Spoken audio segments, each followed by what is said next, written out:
I just would like to thank you for joining me today. I love your program, and so I'm excited to have you on my podcast. Happy to Uh, be here. and and so for the first part, can you please explain a little bit about yourself for those who don't know who you are? Well, for those who have seen Broadway musicals, there's a Broadway show called Come From Away, and there's a one of 12 primary characters in that musical, and one of them is based on my story of what happened on September 11th, 2001, when I was traveling with my ex-partner from Paris into New York. U.S. airspace was closed, and our plane was diverted to a tiny town in an island in the North Atlantic Ocean in Gander, Newfoundland. And what happened there while we were there was a life changing experience. That's awesome. And so, can you please explain a little bit about what got you to start Pay for 9/11? Obviously, there's some inspiration with your stories in Gander, but what really got you to start Pay It Forward? Yeah, so many times if you watch the musical, you see how kind they were and the compassionate. They gave people food, clothing, shelter, all for free. And almost everybody in this small town was involved in helping the thousands of airline passengers like me who were stranded. And so I went back to Austin, Texas, where I lived at the time. And I said, would a small town in Texas, would they do the same? And I wasn't sure. And so one of the things in Gander, the people there, they kept saying over and over, you would do the same, you would do the same. They were talking about the golden rule, treat others as you want to be treated. And so I decided, I had a company in Austin at the time. And so I decided to close the doors of my company on every September 11th and give out $100 bills to my staff and told them to go out into the community and use it however they wanted to do good deeds for strangers. And so that began what we call Pay It Forward 9/11. And it's grown and grown every year. This is our 23rd annual event coming up this year. We do it, we invite people to take 11 days, any 11 days in September, and to do three good deeds throughout that period. Do it for strangers as a way to connect to those people. So we're excited that this year we have people in almost every US state and in many other foreign countries are joining in because of the musical Come From Away. That's great. And so, how did it feel when you heard that people all wanted to tell you a story of being stranded in Uganda on 9/11? Well, I was happy to when I got the news, but I had been telling my story to anybody who would hear it for many years since 2002 when I was started doing this activity at my company. And so I finally went back to Gander in 2011 on the 10th anniversary to say thank you to the people who were so inspiring to me. And that's when I was interviewed by the writers of the musical, David Hine, Irene Sankoff, and then I forgot about it. I had a couple of long interviews. I sent them some video footage of my time in Gander. And then about 2 years later, I got a phone call. Hey, remember that interview? Well, we wrote a musical and you're in it, is what they said.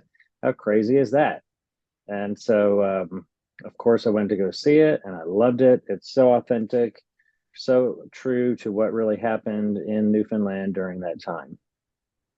That's awesome. And so, from now on, how if people want to participate in Pay It Forward 9/11, what are the steps they can take to do it? Yeah, the best way to learn more about it is to visit our website at payitforward911.org. And there you'll see a number of suggested tips. You'll see the history of what we've been doing. You'll see a map, a global map there with hearts on it. And we encourage people to fill out the form and tell us where you're doing good deeds across the world. And so that you can the map gets updated every day, and we show hearts in the communities across the US and across the world where people are doing good deeds for strangers. So we would love for that map to get filled with red hearts here coming up. So the best way to get involved, visit payitforward911.org. That's awesome. And so, Are there any moments from 2001 to now that really stood out of people doing kind things with Pay for 9/11? Is there any moments that have stood out of being kindness? Yeah, you know what? One of my favorites was actually back in Canada because when the Come From Away show was being produced in Toronto, the producers continued my tradition and they gave $100 bills to the cast and the crew and the band and told them to go do random acts of kindness for strangers. So James Call and Lisa Humber, they got together and they said, you know what, let's put in our own money. They each donated $100 of their own. So now they have $300.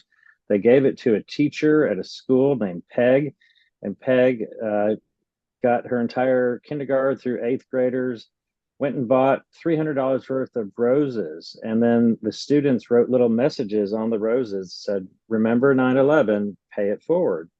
And one of the students went into a supermarket and saw a woman who was looked like she was having a bad day. And so she gave her the flower, and the woman said, how much for the flower? And she says, no, no, it's free. It's if you want, you can pay it forward. And she started to cry. The older woman started to cry. She said, you have no idea how much that means to me. My daughter died yesterday. Wow, that was amazing. And then the student goes back to school and writes an essay saying, you never know what people are going through. So we should all be more kind. And so that was really one of my favorite stories of over the 20 years we've been doing this. That's beautiful. That's really beautiful. Is there any moment that stood is there any moment that stood out when you were in Gander of you realizing that you want to start doing this for others? Well, no, not at the time. I was just blown away by how everybody was cooking, and there was one moment that when it really hit me hard, and I was really choked up was when I was at we had been on the planes for 15 hours, and they finally let us off, and we went to stay and sleep on the floor of a community college, and right about midnight, I see a young teenage uh, boy come into the school and he's got two pillows and an inflatable air mattress. And so I raced over to see him. I thought, I want to sleep on the air mattress instead of the cold tiled classroom floor. And but I got really choked up when I said thank you because I had never had to rely on the kindness of a stranger to give me a pillow for my head. And so that was one moment that I really stuck with me. That's really great. So, is there any advice you would give to others who want to be kind every day, who want to start showing more light in the world? Do you have any advice for them? Yeah, the one thing that whenever we do this, like when you sometimes you approach a stranger and you don't have to give them money or flowers, you can just do something kind. You can go up to somebody and say good morning, or you can open the door for them. And some people get nervous because people they might have a negative reaction, or people we think they might have a negative reaction. But we just got through doing events in New York City and Washington, D.C., where we went up to strangers on the sidewalk and said, hey, do you want a free cup of coffee? And there were three people coming up to people, and almost everybody said yes. Some people said no, but almost everybody they truly appreciated it. And then when they learned the reason behind it, they said, yes, I will do the same. I will pay it forward and keep the ripple effect going. That's awesome. That's very, very cool. Is there so in Come From Way, your story is told throughout the whole show. Is all of that what happens to your character? What really happened to you on 9/11? Well, there are several stories that are a little bit of exaggeration, some artistic license. For example, Kevin and I did not live in Los Angeles. We lived in Austin, Texas. But the producers wanted to change that, and that's fine with me. And, there's some other stories that were combined with people's stories in a lot of the characters. And so some of the things that I told them are spoken in the words of other characters. And then my character also tells things that happened to other people that were there during that time. That's really cool. That's awesome. So that actually wraps up the interview. I'd like to thank you for joining me today, and I'd like to thank you for spreading kindness in all of these years.